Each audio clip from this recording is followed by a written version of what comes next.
Dear students, welcome to our channel focus classes. और जैसे कि आप लोग जानते हैं, अभी हम क्लास 9 का चैप्टर टिश्यू पढ़ रहे हैं, जिसमें कुछ चीज़ें अभी 2-3 क्लास हो चुकी हैं। आज नेक्स्ट क्लास है जिसमें हम पढ़ेंगे सिंपल पैरेन्काइमा टिश्यू।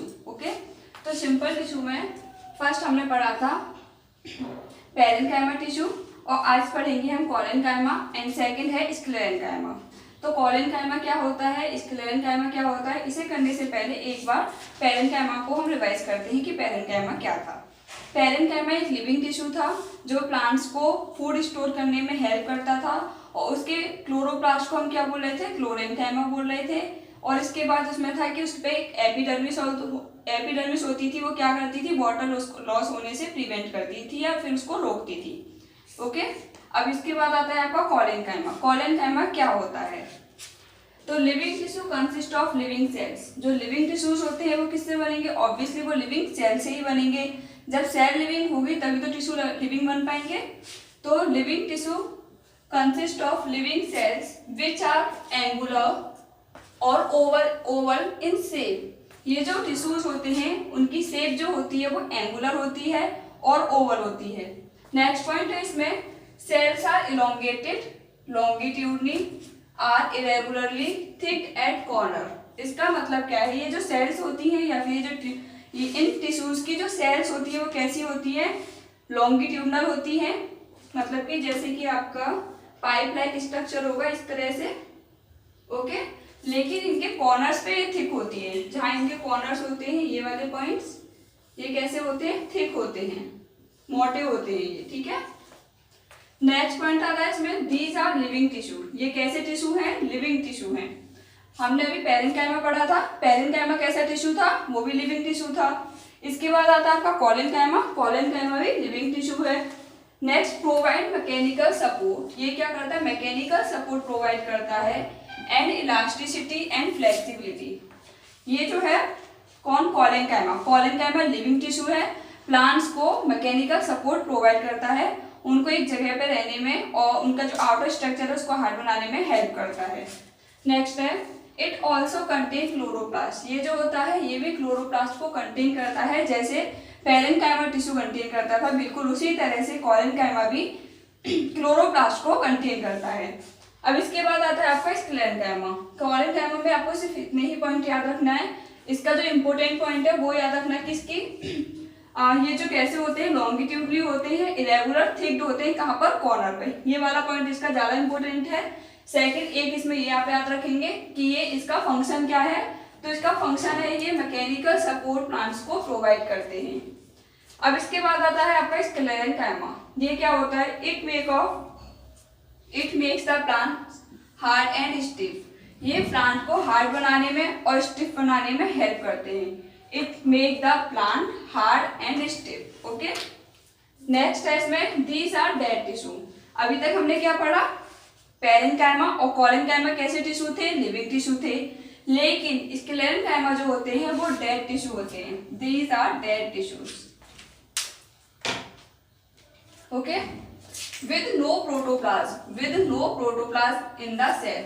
प्रोटोप्लाज्म क्या होता है, जैसे साइटोप्लाज्म होता है, साइटोप्लाज्म में सारे ऑर्गेनल्स वगैरह प्रेजेंट होते हैं। तो प्रोटोप्लाज्म जो होता है वो एक सेल में एक लिविंग सबस्टेंस होता है। लिविंग पार्ट को हम प्रोटोप्लाज्म कहते हैं, जो साइटोप्लाज्म और न्यूक्लियस एंड सभी सेल ऑर्गेनल्स को अपने में कंटेन करता है, उसको बोलते हैं प्रोटोप्लाज्म। ओके, तो ये जो टिश्यूज होते हैं, कौन से टिश्यू, स्क्लेरेन्काइमा, ये टिश्यूज अपने अंदर प्रोटोप्लाज्म को कंटेन नहीं करते हैं। इनकी टिश्यूज में, इनकी सेल्स में प्रोटोप्लाज्म नहीं होता है।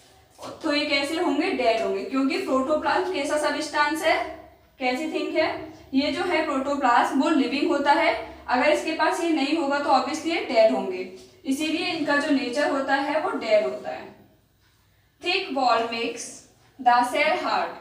इनकी जो वॉल्स होती हैं वो कैसी होती हैं, थिक होती हैं, जिसकी वजह से इनकी सेल कैसी हो जाती है, हार्ड हो जाती है। Thick walls make cell hard. अगर कोई भी चीज है, जैसे कि ये एक सेल है, ठीक है, अगर इसकी वॉल को ही हम थिक कर दें तो कैसी सेल कैसी हो जाएगी, हार्ड हो जाएगी। इसको कोई एक्सटर्नल चीज इफेक्ट करने से इफेक्ट इतना इजीली नहीं कर पाएगी जितना कि जिसकी वॉल थिन होगी उसकी घट जाएगी। तो ये thick wall makes the cell hard impermeable to water. इसमें वाटर परमिएबल नहीं होता, तो ये कैसी होती है, impermeable to water. They are found in stem, ये कहाँ कहाँ प्रेजेंट होती है, इसकी लोकेशन कहाँ है, they are found in stem, ये स्टेम में देखने को मिलती है। Husk of coconut is made up of it, जो कोकोनट का बाहर वाली जो लेयर होती है, भूसी पार्ट जो होता है, जो उसके फाइबर टाइप की जो होती है, वो किससे बनते हैं, इसी से बनते हैं। ये क्या है, स्क्लेरेंकाइमा टिश्यू। तो जो इसका कोकोनट का आउटर पार्ट होता है, इसे हम बोलते हैं husk, HUSK। Husk of coconut is made up of sclerenchyma tissue. It yield fibre use in making, इसकी जो फाइबर होती है वो कहाँ यूज की जाती है, मैट बनाने में और ब्रश बनाने में यूज की जाती है। ओके, एक बार फिर से रिवाइज करती है स्क्लेरेंकाइमा को। ये प्लांट को कैसा बनाता है, हार्ड एंड स्टिफ बनाता है। इसके अंदर प्रोटोप्लाज्म प्रेजेंट नहीं होता, जिसकी वजह से प्लांट ये कैसी होती है, इनके टिश्यूज डेड होते हैं। फिर नेक्स्ट पॉइंट है, इसकी वॉल कैसी होती है, थिक होती है। वॉल थिक होने की वजह से इसकी सेल भी हार्ड बनती है, और जब सेल हार्ड बनेगी और वॉल थिक होगी तो ये वाटर को परमेबल नहीं होने देगा, तो ये इम्परमेबल होता है वाटर के लिए।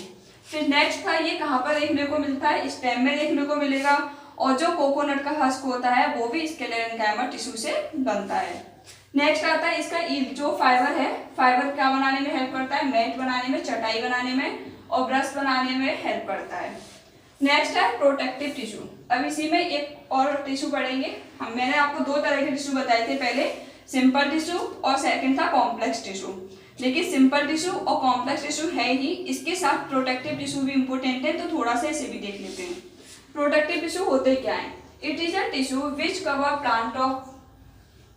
Parts of plant. ये टिश्यू वो होते हैं जो प्लांट के पार्ट्स को कवर करते हैं। कौन से पार्ट्स को, रूट को कवर करेंगे, स्टेम को कवर करेंगे, लीव्स, फ्रूट, फ्लावर, एंड ये क्या करते हैं, इन पार्ट्स को, प्लांट के इन पार्ट्स को कवर करते हैं।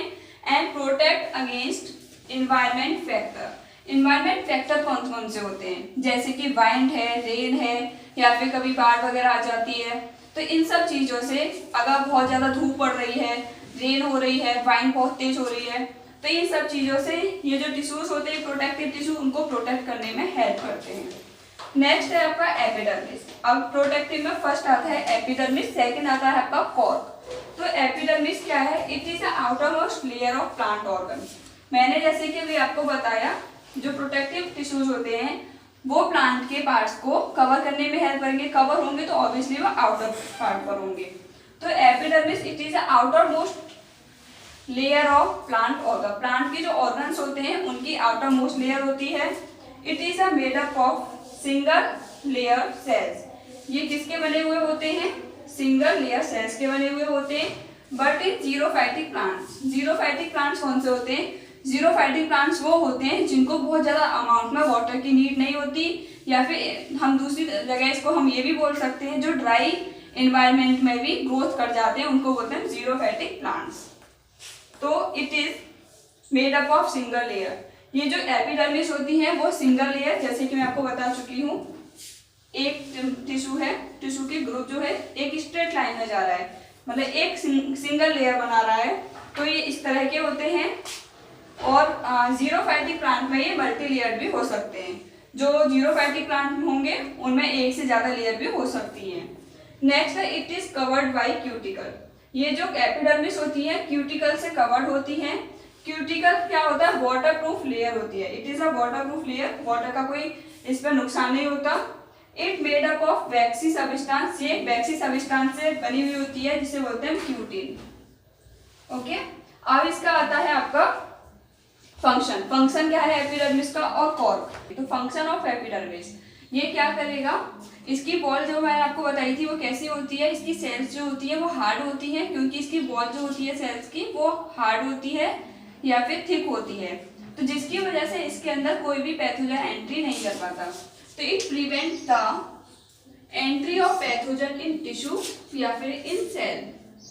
ये क्या करता है, पैथोजन की एंट्री को रोकता है। पैथोजन क्या, कोई बैक्टीरिया हो या फिर कोई ऐसा हार्मफुल लिविंग ऑर्गेनिज्म हो जो हमारी बॉडी को, या फिर प्लांट, ये प्लांट्स की बात हो रही है तो प्लांट को हार्म कर सकते हो, जैसे कोई फंगस है या फिर कोई बैक्टीरिया है, कोई वायरस है तो उनको रोकने में ये हेल्प करता है। Next, it check water loss, जो मैंने भी आपको पॉइंट बताया था, ये वाटर लॉस को चेक करता है कि किसकी प्रेजेंस में, क्यूटिकल की प्रेजेंस में। जो क्यूटिकल होती है वो वैक्सी सब्सटेंस होता है जिसकी वजह से ये वाटर लॉस को प्रिवेंट करता है, ओके, या फिर चेक करता है। तो ये दोनों फंक्शन किसके हो गए, एपिडर्मिस के। अब इसके बाद आता है एक और पॉइंट जो है कॉर्क। कॉर्क क्या होता है, कॉर्क जो है एक, जब एपिडर्मिस होती है, एपिडर्मिस कुछ चेंजिंग में जाती है, कुछ सर्टेन एनवायरमेंट फैक्टर की वजह से या फिर कुछ उनके अंदर ग्रोथ होती है उस टाइम में।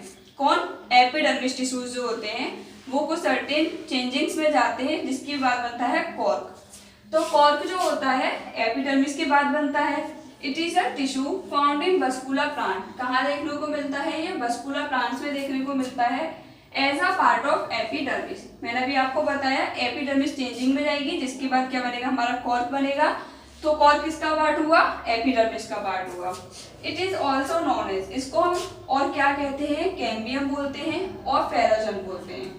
कैम्बियम, कॉर्क कैम्बियम के नाम से भी से जाना जाता है और कॉर्क फेलोजन के नाम से भी से जाना जाता है।